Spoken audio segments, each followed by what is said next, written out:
Assalamualaikum warahmatullahi wabarakatuh. Bagaimana kabarnya anak-anakku semua yang soleh dan solehah?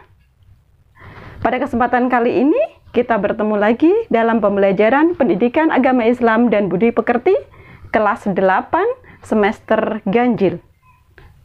Tetap dalam tema meyakini kitab-kitab Allah dan mencintai Al-Quran.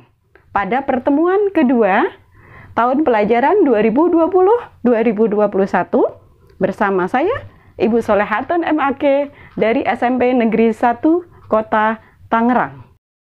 Menu pembelajaran PAI kelas 8 pada kesempatan kali ini ada 3. Pertama pembukaan, kedua kegiatan inti, dan ketiga adalah penutup. Untuk pembukaan kita mulai dengan berdoa. Marilah anak-anak, sebelum belajar kita berdoa terlebih dahulu. A'udzubillahi minasyaitonirrajim. Bismillahirrahmanirrahim. Raditu billahi rabba wa bil islami dina wa bi Muhammadin nabiyyan wa rasula. Rabbi zidni ilman warzuqni fahma. Amin.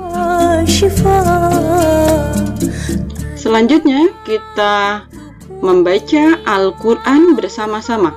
Quran surat Al-Baqarah ayat 1 sampai 2. A'udzu billahi minasyaitonir rajim. Bismillahirrahmanirrahim. Alif lam mim. Dzalikal kitabu la raiba fihi hudal lil muttaqin.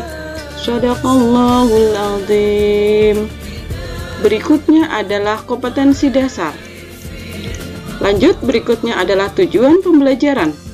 Tujuan pembelajaran pada kesempatan kali ini yang harus dicapai oleh siswa adalah setelah pembelajaran selesai, siswa diharapkan mampu 1. Menyebutkan kitab suci agama Islam dengan benar. 2. Menunjukkan dalil nakli, bukti kemurnian Al-Quran dengan benar. 3. Menjelaskan perbedaan kitab dan suhuf dengan benar. 4. Menunjukkan dalil nakli tentang kitab dan suhuf dengan benar. 5. Menjelaskan beriman kepada kitab-kitab Allah Subhanahu wa Ta'ala dengan benar. 6. Membiasakan mengamalkan ajaran Allah Subhanahu wa Ta'ala dalam kitab suci Al-Quran dalam kehidupan sehari-hari dengan benar.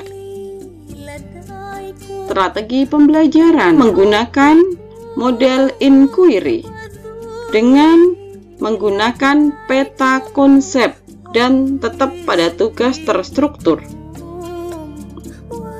Adapun kegiatan siswa, aktivitas siswa yaitu 1. Mengamati, 2. Membaca, 3. Menyimpulkan, 4. Penilaian. Yang kelima, melaksanakan tugas yaitu membuat peta konsep. Ini Ibu akan berikan contoh dari peta konsep. Nanti kalian sempurnakan dengan baik. Bisa difahami anak-anak? Untuk selanjutnya yaitu pengamatan video. Tiap hari paling tidak aku membaca 4 buku komik. Wah, ternyata kamu gemar membaca ya, Din? Iya dong. Oh ya? Oh iya, Didin. Ngomong-ngomong, kamu juga gemar membaca Al-Quran tidak? Apa? Membaca Al-Quran? Didin tidak bisa membaca Al-Quran. Oh, begitu ya. Didin, baca apa saja itu baik.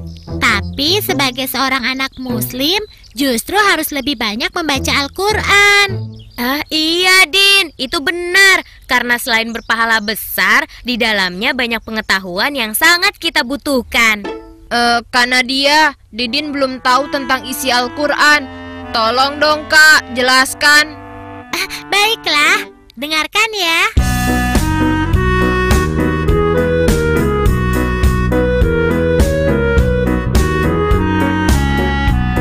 Anak muslim rajin baca Quran. Anak muslim rajin baca Quran. Kitab umat muslim sedunia. Mukjizat Nabi kita Nabi Muhammad.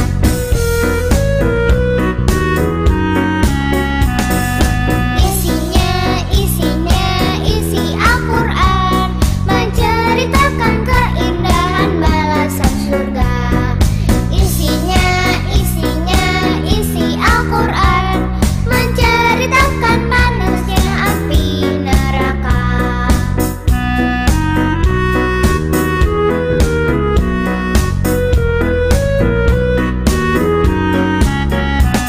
Anak muslim rajin baca Quran. Anak muslim rajin baca Quran.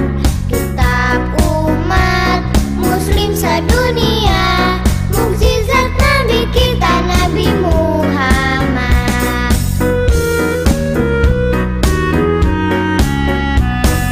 Isi Al-Quran.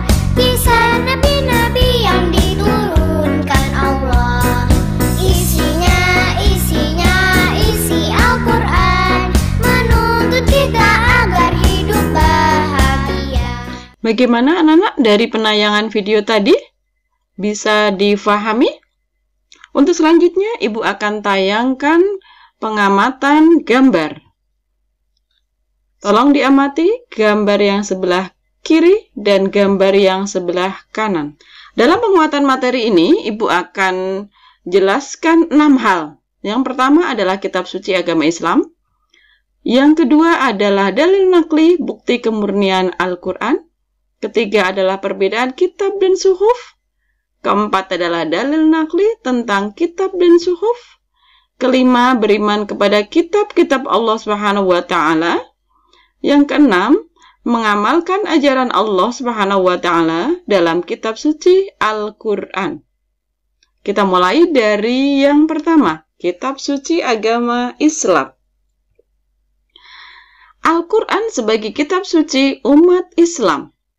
Al-Quran adalah kitab yang diturunkan Allah kepada Nabi dan Rasul Muhammad SAW untuk seluruh umat manusia dan berlaku sampai akhir zaman. Selanjutnya, nomor 2 adalah dalil nakli, bukti kemurnian Al-Quran. Al-Quran merupakan kitab suci dari Allah yang terjamin keasliannya, seperti dalam firman Allah sebagai berikut. A'udzu billahi minasyaitonir rajim. Bismillahirrahmanirrahim. Inna nahnu nazzalna dzikra wa inna lahu lahafidhun. Artinya, sesungguhnya kamilah yang menurunkan Al-Quran.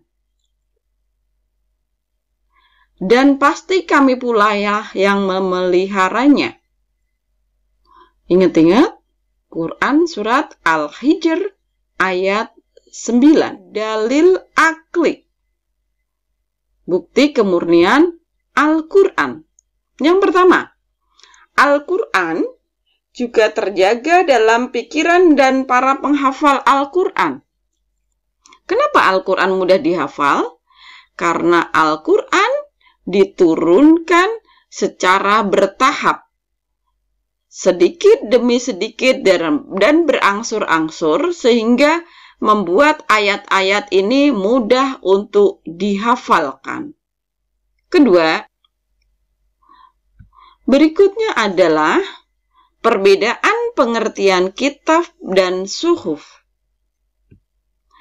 Kitab adalah wahyu-wahyu Allah Subhanahu wa Ta'ala yang diterima oleh para rasul yang dibukukan berbentuk kitab.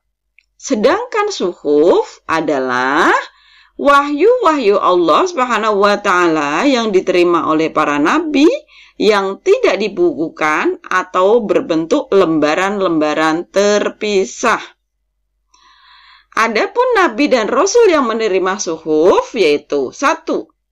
Nabi Ibrahim menerima 10 suhuf. Kedua, Nabi Musa menerima 10 suhuf.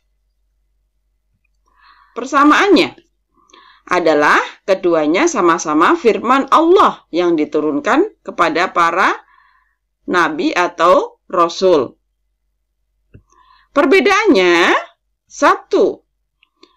Isi kitab lebih lengkap daripada isi suhuf. 2.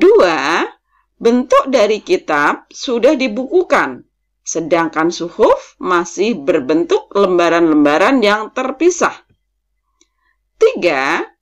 Kitab biasanya berlaku lebih lama daripada suhuf. Selanjutnya adalah dalil nakli tentang kitab dan suhuf. Keterangan yang menyatakan bahwa suhuf itu benar-benar ada adalah dalam firman Allah sebagai berikut. A'udzu billahi minasyaitonir rajim. Bismillahirrahmanirrahim. Inna hadza lafis suhufil ula, suhufi Ibrahim wa Musa. Artinya, sesungguhnya ini terdapat dalam kitab-kitab yang dahulu, yaitu kitab-kitab Ibrahim dan Musa. Dalam Quran surat Al-A'la ayat 18 dan 19. Adapun hikmah beriman kepada kitab-kitab Allah adalah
mengamalkan ajaran Allah Subhanahu wa Ta'ala, yaitu kitab suci Al-Quran, dalam kehidupan sehari-hari.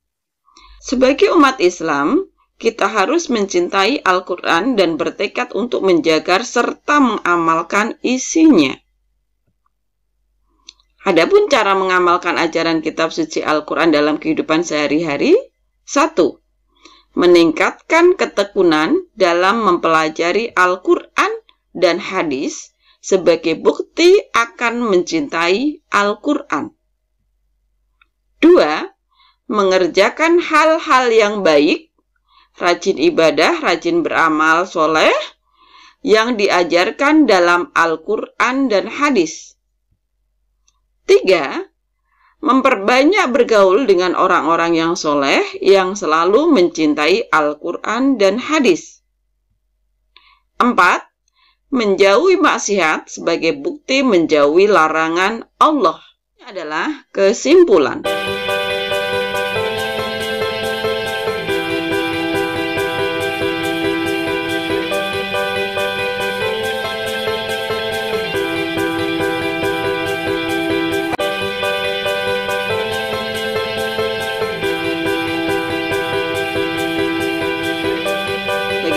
anak-anak untuk pembelajaran kali ini? Apakah bisa difahami? Selanjutnya, di ujung pembelajaran kali ini, Ibu akan memberikan penilaian pengetahuan. Ditulis jawaban ABC-nya saja. Nomor 1. Meyakini keberadaan kitab-kitab Allah merupakan perkara yang sangat penting bagi umat Islam. Sebagai orang yang beriman kepada kitab Allah, berarti kita harus jawabannya A, B, C, atau D. Lanjut, sekarang soal nomor 2. Dalam Al-Quran disebutkan ada 4 kitab yang diturunkan kepada 4 rasul. Keempat rasul tersebut adalah? Soal nomor 3. Di antara 4 kitab Allah yang paling awal atau terdahulu adalah kitab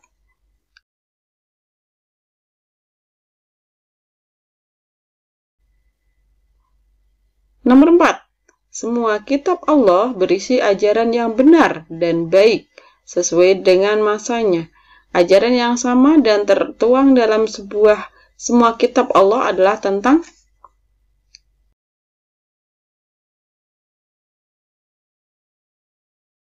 Lanjut, soal nomor 5.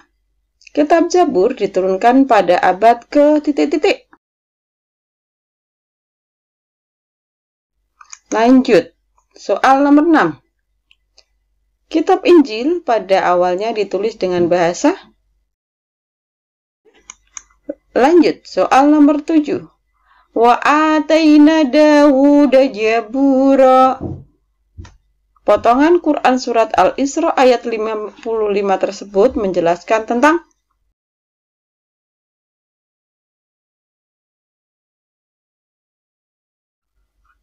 Oke, lanjut. Soal nomor 8. Pengertian suhuf adalah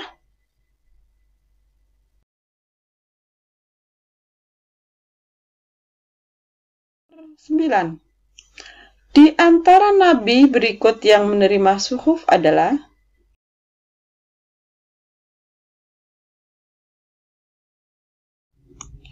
Sepuluh. Soal terakhir. Semua peraturan yang berasal dari Allah SWT pasti benar, sedangkan peraturan yang berasal dari manusia belum tentu benar. Sebab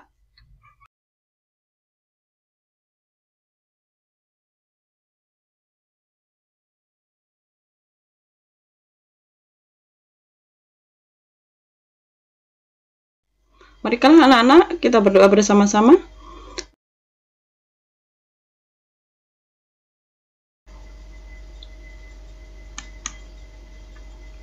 Demikian pembelajaran kali ini.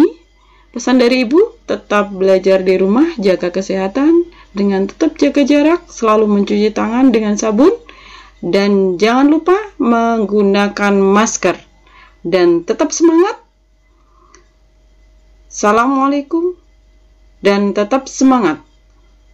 Wassalamualaikum warahmatullahi wabarakatuh.